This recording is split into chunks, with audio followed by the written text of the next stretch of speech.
This is a very quick video, a very silly video that I was watching a video from a YouTuber known as Cosmont the Rowdy Hour, and he made it in this video where he talks about Speed Racer.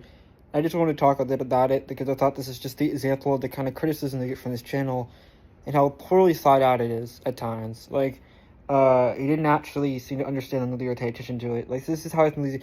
He just says something like it's a fact, then you believe it because you must be super intelligent, right? I'll put the clip. But you may ask me, what about the Speed Racer movie? And yes, a lot of people, myself included, enjoy the Speed Racer movie. But there are caveats. Firstly, this movie is kind of bad, and that's why I like it. There are things in this movie that are just straight up trash. Honestly, you have to do a lot of mental gymnastics to consider this a good film. But it works very well as a guilty pleasure, a cult film, a movie that people accept is flawed, but they still enjoy it for the many things that it does well. And plus, the best moments in this movie are basically animated. This is part of the video is that he doesn't actually elaborate on what he's actually like talking about. Like, he just picks random visuals that look silly and says, "This is a bad movie, guys. Stop being in denial." Because he knows this movie kind of hurts his point. Because he's trying to make this point that all live-action adaptations are awful and the devil and the boogeyman.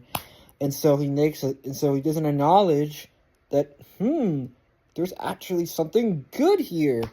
Maybe I should, get into it. Instead, he wants to claim that it's just a cult movie that people acknowledge is bad, but people still like anyway. That's not true. Not true at all. People love this movie because it's a good movie.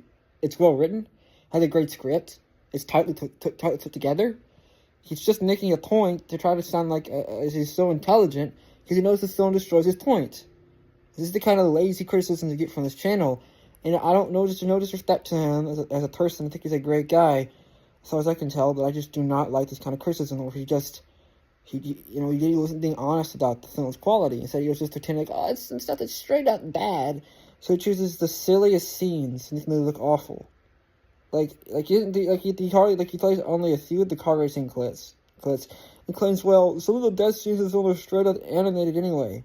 Yes, most of the film is filmed in front of a green screen. So they'll basically mean every single scene.